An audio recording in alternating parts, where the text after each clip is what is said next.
dirka shi yanzu nan wata tsohuwar jarumar kannywood wadda ta riga da ta bar kannywood ta yi wani tsokaci game da yan kannywood. To masu sauraron mu, wannan ta bankaɗa wani irin sirri wanda ba kowa ya san da sirrin ba.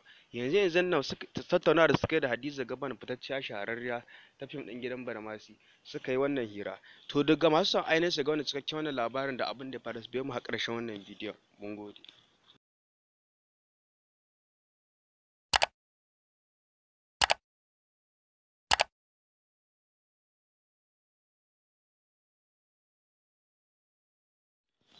Assalamu alaikum wa rahmatullahi ta'ala wa barakatuhu. Barkam da haka, barkam da lokaci. Barkam da sake saduwa a cikin labaran Kano daga nan Mini Hausa TV.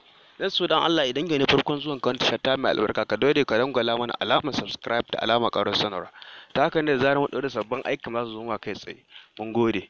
To masu sauraron mu, wannan wani fitaccen al'amari ne wanda ya faru da wata tsohuwar jaruma mai suna Rashida Adamu.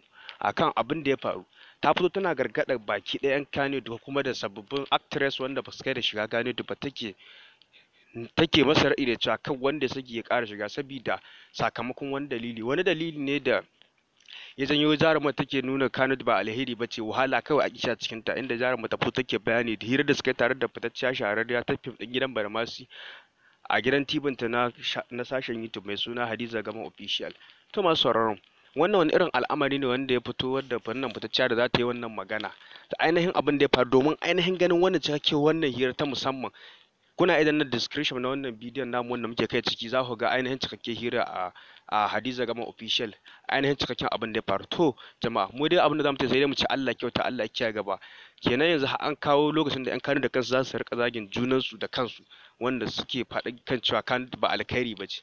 To Allah dai sauki, Allah ya kiyaye ga. Mun gode sosai, mu haɗa lokaci na gaba domin jin ci gaban ainihin wannan cikakken rahoto da abin da ke faruwa baki ɗaya. Mun gode, mu haɗa lokaci.